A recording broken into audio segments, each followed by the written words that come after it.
Hello viewers, welcome to filmi craft. நான் உங்கள் அருண். இந்த எபிசோடு நம்ம பார்க்க போகிற படம் 2024 ஒரு south Korean crime action thriller படமாக வெளியான தி எக்ஸிக்யூஷனர். இப்போ இந்த படத்துடைய கதை என்ன அப்படிங்கிறத லைட்டாக இங்கே நம்ம பார்த்துடலாம். படத்தில் நம்ம கதாநாயகனுடைய பேர் சியோடோ சியல். இவர் பேசிக்காக போலீஸ் டிபார்ட்மெண்ட்டில் டிடெக்டிவாக இருக்கக்கூடிய ஒரு நபர். இவருடைய டீம் ஒன்று இருக்குது. இவங்க மொத்த டீமுமே சும்மா தட்டிக்கிட்டு வா அப்படின்னா வெட்டிக்கிட்டு வர்ற நபர்கள். இவங்களுடைய லிமிட்டில் இருக்கக்கூடிய அந்த ஏரியாவில் மேக்ஸிமம் எந்த க்ரைம்ஸ் நடக்காத அளவுக்கு இவங்க தெளிவாக எல்லா வேலையும் பண்ணுறாங்க. அப்படியே ஏதாவது க்ரைம்ஸ் அரங்கேறிடுச்சு அப்படின்னா கூட சட்டு புட்டுன்னு எப்படியாவது கேஸை க்ளோஸ் பண்ணணும் அப்படின்னு பரபரன்னு பற்றிக்கிட்டு பறக்கிறாங்க மொத்த டிபார்ட்மெண்ட்டு. அந்த அளவுக்கு இருக்கக்கூடிய ஒரு டீமு இது. இப்படி எல்லாம் ஸ்மூத்தாக போயிட்டு இருக்கும்போது திடீர்னு ஒரு ப்ரொஃபஸர் ஒருத்தர் படுகொலை செய்யப்படுறார். யார் இந்த ப்ரொஃபஸரை கொலை பண்ணியிருப்பா, என்ன காரணமாக இருக்கும், என்னங்க இப்போ தான் ரீசெண்டாக அவருக்கு ப்ரொமோஷன் வேறு கிடச்சிது அப்படின்னு எல்லாம் ஒரு பக்கம் யோசிச்சுக்கிட்டு இருக்கும்போது தான் அந்த ப்ரொஃபஸருடைய இன்னொரு சைடு எல்லாத்துக்கும் தெரிய ஆரம்பிக்குது. ஓ, இதனால தான் அந்த கொலை நடந்திருக்கு அப்படின்னு நம்ம ஹீரோ அண்ட் டீம் அந்த கேஸ் எடுத்து விசாரிக்கும் போது தான் இவங்களுக்கு தெரியுது, இதுக்கு முன்னாடியே இதே மாதிரி ஒரு சில நபர்கள் படுகொலை செய்யப்பட்டிருக்காங்க அப்படிங்கிற விஷயம்.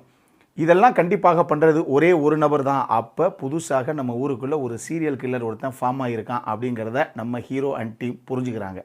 இப்போ எப்படியாவது அந்த கில்லர் யார் அப்படிங்கிறத கையங்களவுமாக இமீடியட்டாக பிடிச்சாகணும் அடுத்த உயிர் பலியாகிறதுக்குள்ளே அப்படின்னு இவங்க எல்லாரும் சேர்ந்து களத்தில் இறங்கும் பொழுது இதுக்கப்புறம் இந்த கதையில் என்ன தான் நடந்தது, இதுதான் இந்த படத்துடைய மொத்த கதையை.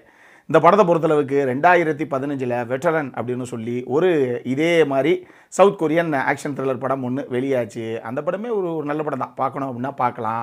அந்த படமே நம்ம விமர்சனம் பண்ண படம் தான் ஏற்கனவே.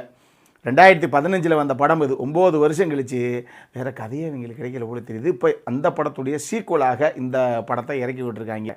இந்த படத்துக்கு வெட்டரன் 2 அப்படின்னு சொல்லி இன்னொரு பேரும் இருக்குது. ஸோ அப்படி கிடைக்கலன்னா இப்படி தேடி கூட நீங்கள் எடுத்துக்கலாம். இதை ஞாபகத்தில் வச்சுக்கோங்க. இந்த படத்தை பொறுத்தளவுக்கு டெக்னிக்கலி ஒரு கிரைம் ஆக்ஷன் த்ரில்லருக்குள்ளே என்னென்ன வேணுமோ அதுக்கு டெக்னிக்கலி என்னென்ன சப்போர்ட்டை பண்ணணுமோ எல்லா டிபார்ட்மெண்ட்டும் தேவையான விஷயத்தை பண்ணியிருக்காங்க. பளிச்சுன்னு இருக்க படம் பார்க்குறதுக்கு.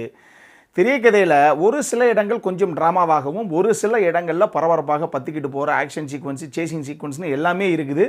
குறிப்பாக அந்த கில்லரை போலீஸ் டிபார்ட்மெண்ட்டில் இருக்கக்கூடிய ஒரு நபர் சுற்று போட்டு, அவரும் சரி நம்ம ஹீரோவும் சரி எல்லாம் சுற்று போட்டு துரத்துவாங்க ஒரு சிட்டிக்குள்ளே. அது செமையான ஒரு சீக்வன்ஸு. அந்த மாதிரி பரபரப்புடைய உச்சியில் ஒரு சில சீக்வன்ஸும் உள்ளே இருக்கத்தான் செய்யுது. ஒரு சில இடங்களில் கொஞ்சம் ஸ்லோவாக நரேட் பண்ணப்பட்ட காட்சி அமைப்பிலும் உள்ளே இருக்குது. எனக்கு ஒரு சில விஷயங்கள் கொஞ்சம் இன்னும் கிறிஸ்பாக கட் பண்ணியிருக்கலாமோ அப்படிங்கிற ஃபீல் ஒன்று இருந்தது. இது எல்லாம் தாண்டி இன்னொரு முக்கியமான விஷயம் என்னென்னா, இந்த படத்தில் எதுக்காக அந்த கில்லர் கொலைகளை பண்ணுறான் அப்படிங்கிறதுக்கான விஷயத்தை இன்னும் கொஞ்சம் கன்வின்சிங்காக ப்ராப்பராக சொல்லியிருந்தாங்கன்னா இன்னுமே ஒரு பெரிய இம்பேக்ட் கிடச்சிருக்குமோ அப்படிங்கிற மாதிரி ஒரு ஃபீலு. அது நீங்கள் பாருங்கள், உங்களுக்கு தெரியும். படத்தில் பர்ஃபார்மன்ஸு அப்படிங்கிற அளவில் எல்லாரும் அவங்கவுங்க எடுத்துக்கிட்ட கதாபாத்திரத்தை நீட்டாக நேர்த்தியாகவே கொண்டு வந்திருந்தாங்க.